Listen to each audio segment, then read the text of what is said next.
జీవితమొక పయనమని గమ్యము తెలియదని తెలిసిన ఈ మనిషి పయనమాగదు.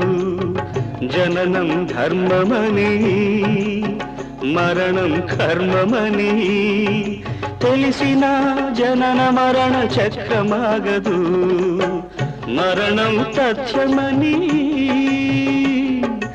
ఏ జీవికి తప్పదని జీవితమొక పయనమని గమ్యము తెలియదని తెలిసిన ఈ మనిషి పయనమాగదు.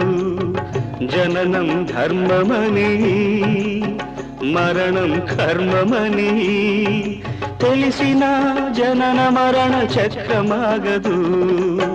మరణం తథ్యమని ఏ